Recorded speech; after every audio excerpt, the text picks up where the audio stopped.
Clip number 895۔ اس clip میں آپ قرآن پاک کی سورہ حج کی آیت نمبر 55 سے 58 تک کی تلاوت، ترجمہ اور تفسیر قرآن صراط الجنان سماعت فرمائیں گے۔ بسم اللہ الرحمن الرحیم۔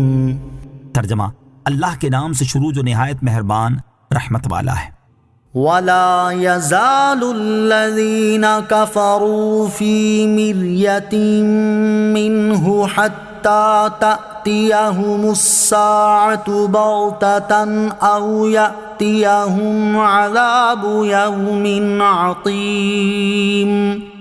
ترجمہ: اور کافر اس سے ہمیشہ شک میں رہیں گے یہاں تک کہ ان پر اچانک قیامت آ جائے یا ان پر ایسے دن کا عذاب آئے جس میں ان کے لیے کوئی خیر نہ ہو۔ وَلَا يَزَالُ الَّذِينَ كَفَرُوا فِي مِرْيَةٍ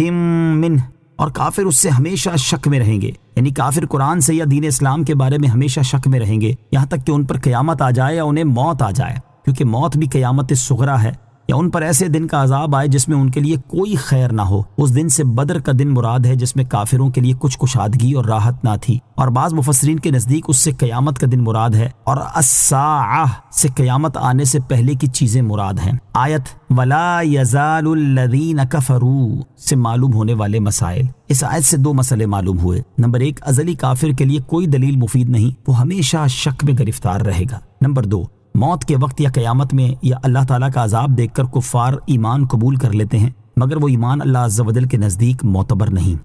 الملک یومئذ للہ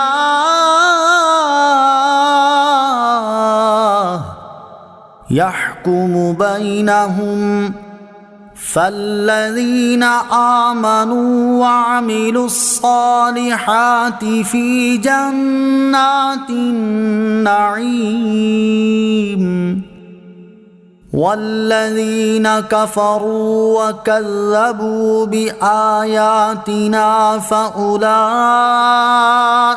لهم عذاب مہین۔ ترجمہ: اس دن بادشاہی اللہ ہی کے لیے ہے، وہ ان میں فیصلہ کر دے گا تو ایمان والے اور اچھے کام کرنے والے نعمتوں کے باغات میں ہوں گے، اور جنہوں نے کفر کیا اور ہماری آیتوں کو جھٹلایا ان کے لیے رسوا کر دینے والا عذاب ہے۔ الملک یومئذ للہ، اس دن بادشاہی اللہ ہی کے لیے ہے۔ اس آیت اور اس کے بعد والی آیت کا خلاصہ یہ ہے کہ قیامت کے دن بادشاہی اللہ تعالیٰ ہی کے لیے ہے، جس کا اصلاً کوئی شریک نہیں، اور وہ بادشاہی اس طرح ہے کہ اس دن کوئی شخص سلطنت کا دعویٰ بھی نہ کرے گا اور اللہ تعالیٰ کے علاوہ کسی بادشاہ کا قانون نہ ہوگا، ورنہ حقیقی بادشاہ تو آج بھی اس کی ہی ہے۔ اللہ تعالیٰ اس دن مسلمانوں اور کافروں کے درمیان فیصلہ کر دے گا، اور وہ فیصلہ یہ ہے کہ ایمان لانے والے اور اچھے کام کرنے والے مسلمان اللہ تعالیٰ کے فضل سے نعمتوں کے باغات میں ہوں گے، اور جنہوں نے کفر کیا اور اللہ تعالیٰ کی آیتوں کو جھٹلایا ان کے لیے ان کے کفر کی وجہ سے رسوا کر دینے والا عذاب ہے۔ والذین ہاجروا فی سبیل اللہ ثم قتلوا او ماتوا لیرزقنہم اللہ رزقا حسنا وَإِنَّ اللَّهَ لَهُوَ خَيْرُ الرَّازِقِينَ۔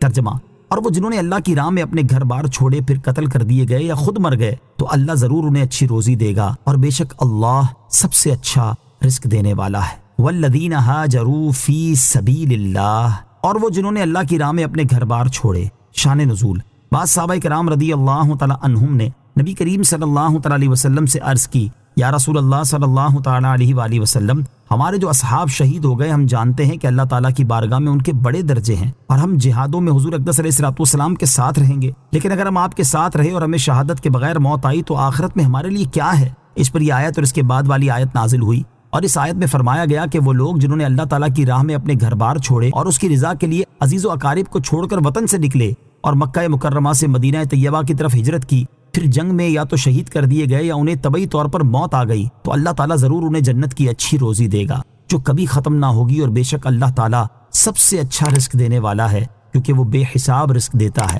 اور جو رزق وہ دیتا ہے اس پر اللہ تعالیٰ کے علاوہ اور کوئی